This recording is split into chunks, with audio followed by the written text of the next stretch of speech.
All right, everybody, it's the Combatcast. We just had a week of fights. It's a man called Dave. It's Chevy. We're going to talk about Vera and Gamrot plus de Ridder versus Allen. Before we do that, if you like what we're talking about, please subscribe, support us. We'd appreciate it. And, speaking of content, Chevy, what do we got coming up? All right, October 25th, UFC 321. Aspinall versus Gane. That's 2 p.m. An Abu Dhabi pay-per-view, so 2 p.m. Your boy's gonna be away that day, so he's gonna have to avoid his spoilers on the phone and start that one late. But looking forward to that. And then November 1st, UFC Fight Night, Garcia versus Onama, 7 p.m. Apex. Not even fit to be in the Apex, that card. God awful. And then November 7th, UFC Fight Night, Bonfim versus Brown, 7 p.m. in the Apex. Maybe that one will look a little bit better. I don't think so. All right, let's share some of this stuff here with people. Let's just get into it. Vera Gamrot. Before we get into co-main, any other fights you want to talk about on this card? Yeah, I brought it up last week about the Walter Walker and Muhammad Usman fight. Yes. I thought Walker was going to get that leg lock submission. Well, Usman pulled out, another heavyweight pull out. I don't know what happened, if he failed the drug test or something. I saw some conflicting reports about an injury and then something about a failed drug test. Whatever, cut the guy. He's awful anyway. They keep doing these Dana White Contender Series, and they did 10 weeks or whatever, and they signed like 40 something fighters. It's like the UFC has like 700 fighters on the roster now, and I get they want to do fights every weekend, but I trim it down for goodness sake. Like we don't need this slop, to use some video game lingo. We don't need this slop. So cut that guy, cut Justin Tafa. I think he did get cut, but let's start adding them up. We got fighters on the you're signing them, get rid of them. Yeah. The guys who can't make it to a fight because they don't have discipline or they are trying to cheat or whatever, we don't need those guys. So Vicente Luque, Joel Alvarez, didn't get to see the whole fight. Saw there was some controversy. Did see that Alvarez punched Luque and it was called an eye poke. And then Bisping was going back and forth with John Gooden. Like I said, didn't see the whole fight, unfortunately. But Joel Alvarez did get the win. It did break his finish streak, which he was upset about because technically that punch should have finished the fight because Luque couldn't continue. But bummer for him. Another good win. I was hoping he was going to get a signature victory and people would start to recognize his name a little bit more. But that's not going to be the case. He did move up from lightweight to welterweight, so he's still got a lot of work to do to move up the welterweight rankings. I just can't help but feel a little bit too, I guess, like without knowing everything about it, but like it's almost like the pro wrestling thing. Especially like in a real fight, aren't you just supposed to call what you see? So if it doesn't, you don't actually see an actual eye poke. You know what I mean? It's hard though. I mean, hands are going in. You can't really see that, but yeah. So, but whatever decision you go with, if you call it an eye poke, then you have to, I would think, treat it like an eye poke. And unless you're using instant replay and then you see afterwards, that wasn't my bad. Let's go. Right. They have the ability to like give the replay immediately too. So it should be very quick. And normally if something like that happens, it is pretty quick. This one was a failure on their part. But anyway, let's move on. Co-main event here. Davison Figueiredo versus Montel Jackson. So I was in and out of this fight. But from what I was watching, and I was kind of like, I don't know. I just was kind of bored with this fight. Yeah, same. But I just thought Figueiredo shut him down, essentially. Like, Montel couldn't really get his offense going. And it wasn't that I thought Figueiredo was super impressive looking in this fight, but he did enough to win.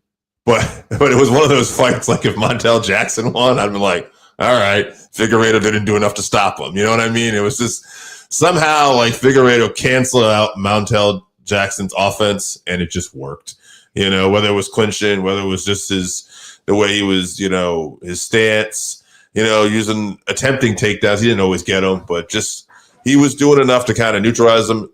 Figueiredo was obviously overwhelmed with emotion during this. I saw afterwards he really looks like he was trying to bring Montel in, and Montel, even before the decision was made, he looked like he wanted none of that. Like he was being nice about it, but he looked like he wanted none of that. Yeah. It was a split decision too, so Yes. It was a very close fight. But Figgy shows levels in the game. He's 37 also, so at bantamweight that's ridiculous. He might as well be a mummy, like ancient. So I just sort of felt like Jackson wasn't aggressive enough, like he wasn't pressing his game enough. Which credit to Figgy for kind of stopping that, but that's what caught him. It's a big setback for him because this was gonna get him 1 or 2 away from a potential title shot. So I'm not sure what's next for the guy. No, I was actually wondering if Figgy ever fought Umar, just because of his style and stuff, with the submission. I don't think so. I don't think so. That might be an interesting fight. I wouldn't bet against Umar, obviously. I think he's probably, arguably top 3, obviously behind Merab, and then there's this, little pack. But I guess stylistically, Figueiredo could be an interesting matchup for him just because of his Brazilian jiu-jitsu game. How about, Bryce Mitchell just moved down to bantamweight. How about Bryce Mitchell and Figgy? That'd be fun. That probably makes more sense, honestly. A little wrestling and probably be closer. Yeah, I'd be down with that. Absolutely. All right, let's move on. Main event. Everyone went to bed happy. Charles Oliveira, well, except for Gamrot. Charles Oliveira versus Mateus Gamrot. So I watched this one a little late, and it wasn't technically spoiled for me. But I just saw interviews with Charles afterwards, and I got the vibe in our group chat. I could see people were happy. So I kind of know what probably happened here. And so then I started it, and the way ESPN has it broken down, after you watch it, if you just want to watch the one fight, you can see it's only 15, 20 minutes long, plus induction. I'm like, okay, this is not going the distance either. The little thumbnails always show you who won also. Not always, but yeah, you're right. And I actually, now you mention it, I think that might have actually did ruin that. But I was already, in my mind, I knew it was going to happen. But I didn't care because I wanted to see it, and I knew it was probably a finish. And Charles is, genuinely, Charles is such an exciting fighter. Even if I don't want to see the guy get knocked out, but I'm just saying, he is a fighter that's probably either going to get finished or finish somebody, and it's going to be an exciting fight. And this was no exception. He just brought it. He put that pace right on Gamrot right away. And, it was interesting because I'm watching and I'm thinking, is he going to beat him with strikes here? Or, and then I thought, remember you talking about Gamrot's wrestling? And I was like, okay, we'll see. But it's no. Charles, he was able to get his back a couple times here before finally getting the rear naked choke in round 2. And I just thought, man, Charles is just such a beast on the ground. And that knockout he had lost to Ilya, I don't feel like it affected him at all. So impressive win. I'll let you give your thoughts about it, but I think we both know where we think this is going next.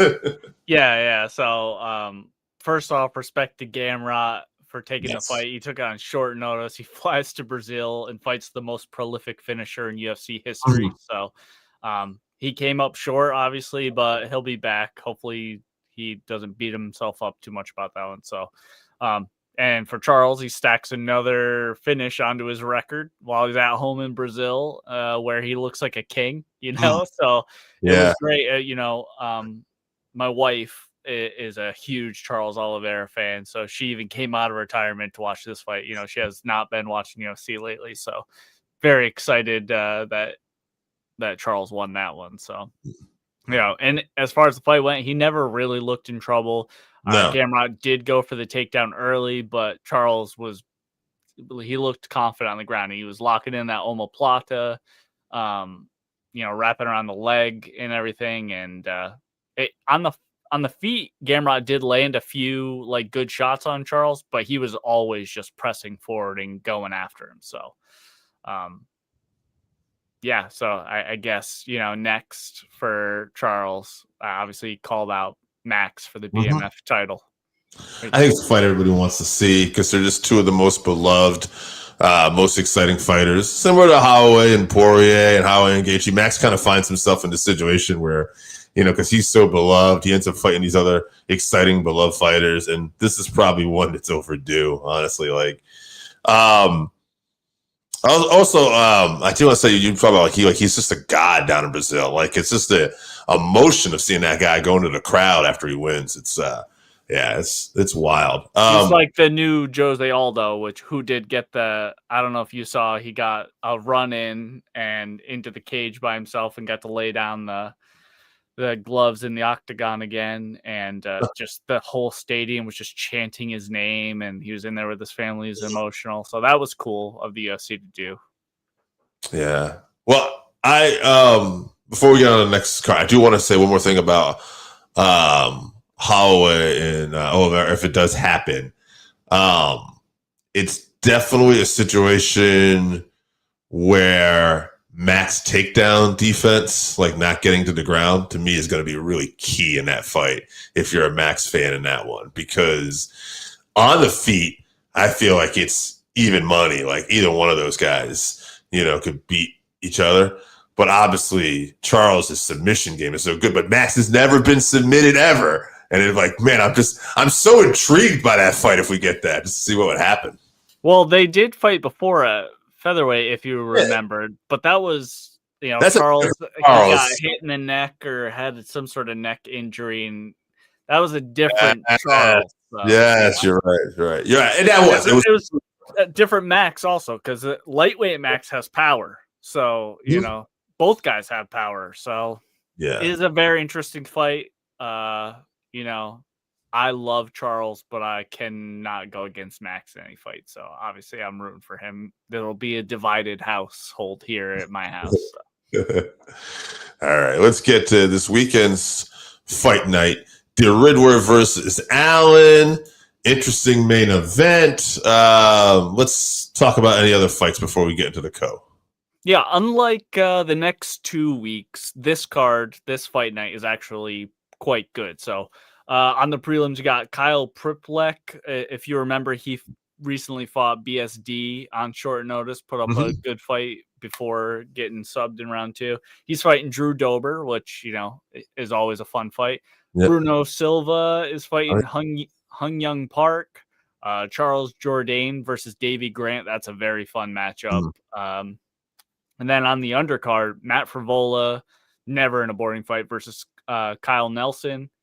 Manon Fiorot versus Jasmine Jasudavicius. So Manon Fiorot, I think she's like number 2 ranking this, and Jasmine I think is like number 5. So it's high level. And then Marlon Chito Vera is on this card. Yeah, he hasn't fought in over a year. He's fighting Aiemann Zahabi. So tough matchup for him. Zahabi, he's kind of at a crossroad, I think. So he needs to win. Interesting. All right. But let's get into this co-main event here. Looking forward to Kevin Holland versus Mike Malott. All right, Malott is 12-2-1, 5 KOs, 6 subs, 1 decisions. He's had performance of the night twice in the UFC, and he's 5-1 overall in the UFC. Kevin Holland, 28-14-1, 14 KOs, 9 subs, 5 decisions. He's actually won 2 out of his last 3 now. Kevin's been a little more consistent lately. Fight of the night 1 time, performance of the night 9 times. Second most performance of the night bonuses behind Charles Oliveira. Kevin's exciting. His problem has always been consistency, but the fact that he has won 2 out of the last 3, maybe this is his time to keep kind of starting to put things together. We always say that. We always want to believe that. I'm just very sympathetic and very partial to this guy. I always want to believe the best of Kevin Holland. It's an interesting fight. The Kevin Holland, I think, that's at his best needs to show up, and I think if he does, he'll win this fight. Maybe by decision, though. Mike's pretty tough, so I'll go Kevin Holland decision. Yeah, we never really know what Holland we're gonna get, but we know it'll be fun. Worth noting that a lot of that inconsistency comes because he goes between middleweight and welterweight, and he's kind of set himself up to stay here at welterweight, and those last couple victories are at welterweight. This fight is at welterweight. So that is, I guess, a pro in his column. But Mike Malott sort of flies under the radar because his wins aren't really versus top guys, even though he has good performances. When he did step up versus a top-ranked guy in Neil Magny recently, he dominated Neil in round 1 and 2, and he ended up getting tired, and then he got TKO'd. Very Neil Magny. Yes, Neil is famous for that. So, Holland would be a good step up for him to get into the rankings if he can win. So, Holland, if he wants to win, I think he needs to pick and choose when, to do his explosive, creative striking. And then not accept being on his back when he gets taken down. He has a tendency to try to rely on his jiu-jitsu to get all these subs and stuff. I think he needs to just be urgent about getting back to his feet when he gets taken down if he wants to win, because he'll just lose a decision by getting laid on, unfortunately. So I'm kind of torn on this one because I think Kevin can finish the fight at any moment, any number of ways, but at home in Canada, I'm going to pick Mike Malott by decision. All right. Main event. Reiner de Ridder versus Brendan Allen. Yeah. Allen, one of your favorites, 25-7. 5 KOs, 14 subs, 6 decisions, 2-2 in his last 4 fights. He's had some step up in competition with mixed results here. Fight at night 1 time, performance tonight 3 times. But one thing about Allen is he's always improving his game, and he's just mentally tough. So this will be very interesting. De Ridder, 21-2, 5 KOs, 13 subs, 3 decisions, 4-0 in the UFC, all finishes, performance of the night. This guy was a champion at middleweight and light heavyweight for 1 championship. If you were to size these two up, I feel like it's a very even matchup. I feel like skill-wise, they match up really good with each other. And I think if you had put De Ridder in there with Allen, like say in Allen's debut, in De Ridder's debut in the UFC against Allen, I might have said, like, Allen will beat him up. But that momentum factor is the big thing. And RDR has momentum right now, and he has a lot of confidence. And I don't know if Brendan Allen has the same confidence going this fight. Again, he's mentally tough. He doesn't usually get shaken. So I'm not going to be surprised if Allen kind of, I don't know if you want to call it an upset, but since he's the one that probably is further away from title contention, I would be not surprised at all if he actually pulls the win off here. But I'm going to go with RDR. I think this will go decision too. I think we're going to go all 5 rounds, only because I know RDR's got some finishes, but I don't know if he's going to finish Allen. We'll see. I'm not going to bet on it. Let's put it that way. Yeah, I've spoken about how I think Allen could be the dark horse for the middleweight title, but he does seem to stumble right before the moment he gets the title shot, unfortunately. Right. So this is a tough ask for him because I don't think he's probably not a better grappler in the matchup. And while he's a better striker, he's going to leave himself open to being taken down a lot because he's not, the most technically proficient striker. He's better than De Ridder, but he's not all squared away and gonna have that takedown. I think he's gonna leave himself open and getting taken down. So I just don't know that over 5 rounds he's gonna be able to keep RDR off his neck. So I really, really, really hope that I'm wrong and that Allen can dominate him, in fact, and end up on his back and get a sub. But I'm going to pick RDR by sub round 4. Okay. All right. We'll still see. All right. Why don't we tell people we got coming up one more time? All right. October 25th, UFC 321, Aspinall versus Gane. That's for the heavyweight title, 2 p.m. from Abu Dhabi. And then November 1st, UFC Fight Night, Garcia versus Onana, 7 p.m. Apex. And then November 7th, UFC Fight Night, Bonfim versus Brown, 7 p.m. Apex. All right, guys. Enjoy the fights coming up. But probably, and most of all, enjoy the fight this weekend. De Ridder versus Allen. And we will see you next week to talk more about more fights.